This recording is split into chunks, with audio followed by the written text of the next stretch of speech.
السلام علیکم۔ آج میں آپ لوگوں کے سامنے شیخ سعدی رحمۃ اللہ علیہ کی ایک اور عقائد جو ہے وہ بیان کرنے لگا ہوں۔ اس عقائد کا موضوع یا انداز کچھ اس طرح کا ہے کہ ایک بادشاہ جس کو سمندر کی سیر کا بہت زیادہ شوق تھا اور وہ سمندر کی سیر کا ارادہ کرتا ہے اور سیر کے لیے وہ ساتھ اپنے ایک غلام کو تیار کرتا ہے کہ غلام جو ہے اس کا سیر کے لیے اس کے ساتھ جائے گا۔ کہانی کا کچھ آگے جو بڑھنے کا منظر ہے وہ اس طرح کا ہے کہ دونوں بادشاہ اور اس کا غلام سمندر کے کنارے پہنچتے ہیں اور کشتی میں سوار ہو جاتے ہیں۔ جب کشتی میں سوار ہوتے ہیں تو کشتی سمندر کے اندر کوئی تھوڑا سا فاصلہ طے کر لیتی ہے تو اچانک جو ہے سمندری طوفان اس کشتی کو گھیر لیتا ہے۔ اب سمندری طوفان اتنا شدید ہے جس کی وجہ سے کشتی سمندر میں ہچکولے لینا شروع ہو جاتی ہے، تو وہاں اس کشتی میں بادشاہ اور اس کے غلام کے علاوہ کچھ اور مسافر بھی سوار ہیں۔ سارے لوگ پریشان ہو جاتے ہیں، لیکن غلام جو تھا یہ پہلی دفعہ سمندر کی سیر کے لیے بادشاہ کے ساتھ گیا تھا،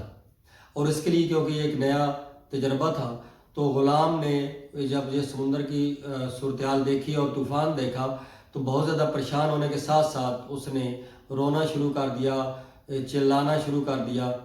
تو اس کی بے چینی کو دیکھ کر باقی جو مسافر ہیں وہ بھی بہت زیادہ پریشان ہو گئے، اور اس سے باقی مسافروں کی ہمت اور حوصلہ جو ہے وہ بھی کم ہوا، کیونکہ ایک شخص جب دوسروں کے سامنے ایک پریشانی کی کیفیت ہو تو زیادہ ہی شور کرے یا پریشان ہو تو دوسرے جو ہیں ان لوگوں کی پریشانی یا ہمت حوصلہ بھی مزید کم ہوتا ہے۔ لیکن غلام اس لیے کیونکہ اس کی پہلی دفعہ یہ کشتی کی سیر تھی، ایک تجربہ تھا اس کے لیے، تو وہ بہت زیادہ جب اس نے آہ و بکا کی بہت زیادہ رویا تو بادشاہ بہت زیادہ پریشان ہوا، بادشاہ کی سیر کا مزہ جو ہے وہ بھی کرکرا ہوا۔ تو وہاں پر کشتی کے اندر سوار ایک اور شخص جو اپنے آپ کو عقل مند سمجھ رہا تھا، اس نے بادشاہ سے التجا کی کہ بادشاہ سلامت اگر آپ کی اجازت ہو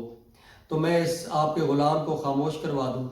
بادشاہ سلامت اور کیا چاہ رہے تھے، وہ تو یہی ان کا یہی مطلب جو صورتحال تھی، اتنے پریشان تھے، انہوں نے جلدی سے کہا کہ بھائی کسی طریقے سے آپ اس کو خاموش کرو، یہ اتنا زیادہ اس نے شور مچایا ہوا ہے تو پریشانی مزید ہماری بڑھ گئی ہے۔ وہ جو عقل مند شخص ہے اس نے حکم دیا کہ دو شخص جو ہیں اس آدمی کو پکڑیں اور اس کو سمندر میں پھینک دیں۔ اب اچانک جو یہ کہنا ہے کہ سمندر میں پھینک دینا تو بڑی ایک خوفناک منظر ہے،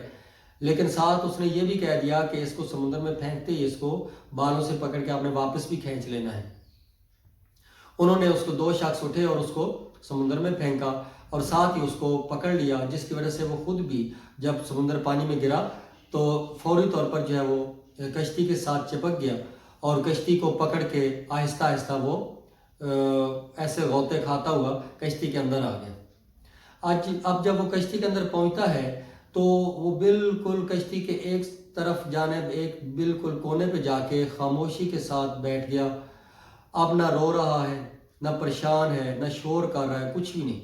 اور بالکل چپ کر کے بیٹھ گیا۔ اس پر خاموشی طاری ہو گئی ہے، ایسے سمجھے ایسے سکتہ طاری ہو گیا ہے۔ تو بادشاہ جو ہے وہ حیران ہوا، اس نے کہا کہ اس میں کون سی عقل مندی تھی۔ اس نے اس شخص کی طرف دیکھا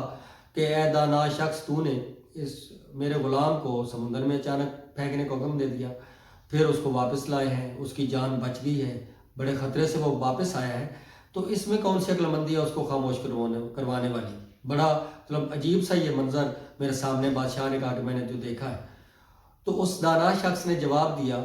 کہ بادشاہ سلامت اصل میں بات کچھ اور ہے، حقیقت کچھ اور ہے، اور یہی جو اس دانا شخص کے الفاظ ہیں وہی ہماری اس عقائد کا میسج ہے، اس کا نچوڑ ہے۔ اس نے کہا کہ جب تک انسان کے پاس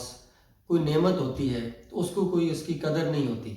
اس کے سامنے اس نعمت کی اہمیت نہیں ہوتی، وہ اس چیز کو اتنا اہم نہیں سمجھتا،